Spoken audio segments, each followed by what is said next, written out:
Pour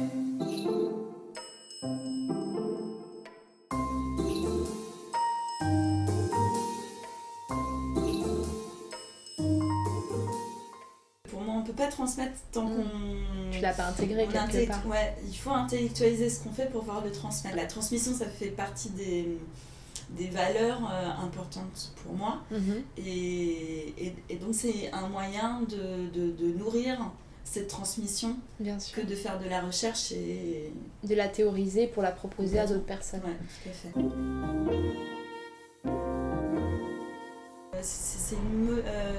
Il me semble que ça s'appelle polypropylène alvéolaire. D'accord. Je crois que c'est le nom technique. D'accord. C'est une matière à base curiosité d'azote. scientifique. Ouais. Alors ce que je sais, c'est que c'est une matière chimiquement neutre. D'accord. Donc il n'y a pas de dégagement de toxines ou de choses comme ça. Donc c'est propre. C'est propre, c'est neutre. Donc c'est adapté au corps humain. C'est une matière qui est utilisée dans l'industrie paramédicale pour renforcer les corsets. C'est une matière qui a des propriétés d'inoxydation, elle ne s'altère pas avec la transpiration, elle est hypoallergénique. C'est une matière qui est adaptée au corps humain. D'accord. Une espèce de mousse souple. Et donc le premier costumier en France à avoir utilisé cette matière pour fabriquer des costumes s'appelle Philippe Guillotel. D'accord, donc d'où ça vient ça? Comment tu es arrivée à ce matériel en fait? Alors par hasard. Les grandes découvertes se font toujours par hasard. Ouais.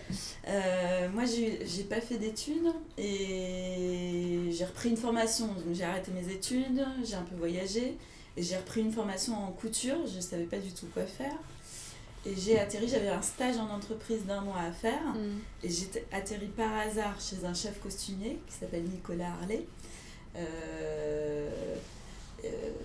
J'ai adoré cette personne et j'ai tout de suite voulu rester avec lui.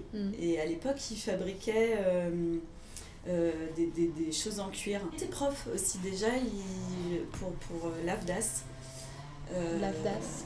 Alors l'AFDAS, c'est un organisme de formation qui... Dans les métiers de l'artisanat ou de l'art, c'est complètement. Ça? D'accord. Ouais, oui. Et il a eu un projet où il y avait un personnage, une mascotte à réaliser. Et il travaillait la mousse jusqu'à maintenant, les mousses de matelas. Et il a dû entendre parler de cette matière pour fabriquer des personnages. Et donc on a essayé, c'était la première fois... Vous expérimentez ensemble. Ouais, complètement. Et moi, en découvrant cette matière et cette technique, je suis tombée amoureuse tout de suite. C'est génial. Alors moi j'ai beaucoup travaillé dans les ateliers dans un premier temps. Pendant 15 ans j'ai fait que travailler dans les ateliers. Je me sentais pas du tout à la hauteur d'avoir des clients et de proposer mon travail d'être indépendante en nom propre. Voilà. Et donc j'avais besoin de me faire la main. Bien sûr. Et moi je pense que toutes les expériences, je sais au jour d'aujourd'hui que tous les gens qui ont compté pour moi, avec qui je suis restée travailler plusieurs années, même dans d'autres domaines que le Plastazote, ont nourri mon expérience et cette recherche. Et j'ai puisé chez chacun ce dont j'ai eu besoin. Et voilà, au jour d'aujourd'hui, je suis toujours dans cette recherche, mais je suis en mesure maintenant aussi de transmettre. D'accord. Donc, il y a 20 ans d'expérience. Oui, 20 ans, voilà. C'est un joli parcours. J'ai commencé à former la personne avec qui je travaille régulièrement. En ce moment, il y a 8 ans. Parce qu'on avait beaucoup de travail, il y avait une charge de travail trop importante que je ne pouvais plus assumer seule. Il y a une autre fille que j'ai commencé à former qui est peintre et qui travaille aussi régulièrement avec moi. Et j'essaye de proposer des stages. Sur une semaine, j'ai mis en place un programme et ça fait 2 ans que je fais ça. D'accord. Alors après, c'est le manque de temps aussi. Je travaille beaucoup et j'ai peu de temps à consacrer. Du coup, là, tu parles des ateliers, mais... Je pense que ce qui pousse à transmettre, c'est l'amour, ce qu'on Ta passion. retire, la passion. Voilà, la façon dont on est nourri par ce qu'on fait, c'est quelque chose qu'on a envie de transmettre parce que ça nous équilibre. D'une part, voilà, c'est vraiment pouvoir communiquer sur une même passion. Et je le vois bien quand je reçois des jeunes en stage, j'arrive à sentir assez rapidement ceux qui vont avoir ce même amour pour cette matière, cette technique, et ceux qui vont plutôt aller vers d'autres choses.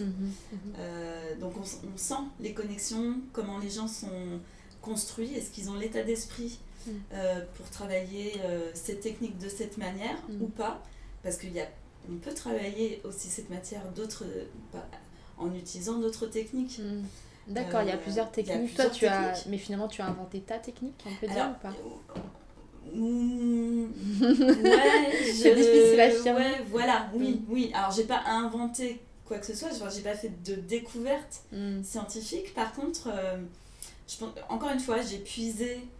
Tu as fait de la récupération de plusieurs petites idées. Voilà. Et tu as composé toi-même. J'ai composé moi-même et en me confrontant aux professionnels dans le même domaine que moi, je me rends compte qu'on ne travaille pas du tout tous de la même façon. Donc oui, je pense que j'ai vraiment réussi à mettre au point quelque chose on peut dire que en fonction de ma sensibilité.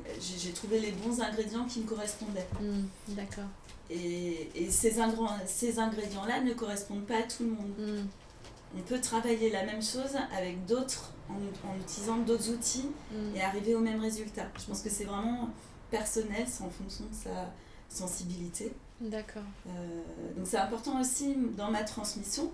Je n'omets pas de dire que aux jeunes, je leur dis mais allez rencontrer d'autres gens qui travaillent cette même matière et voyez comment eux la travaillent. Parce qu'en fonction de chacun, on va plutôt comprendre une technique qu'une autre. Bien sûr. Et c'est important de s'écouter, de justement...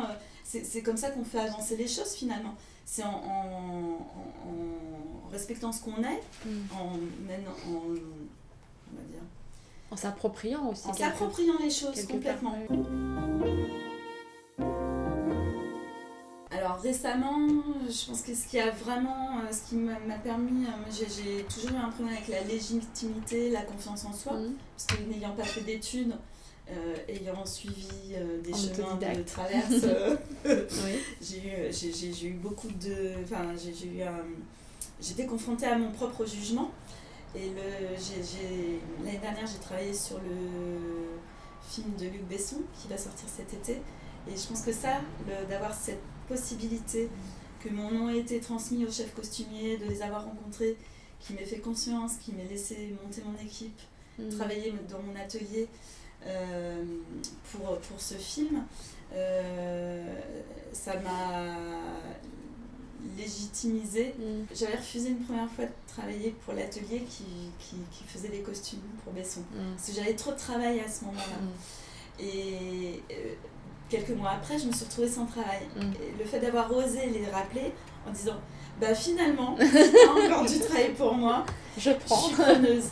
Et là, ils m'ont dit mais on va même te présenter en direct parce que là, ils cherchent à faire une équipe. Ils m'ont présenté directement au chef costumier. Attends, je vais essayer de redire le terme, c'est plastazote, c'est ça? J'arrive jamais à bien le retenir. C'est plastazote, d'accord. Bon, merci.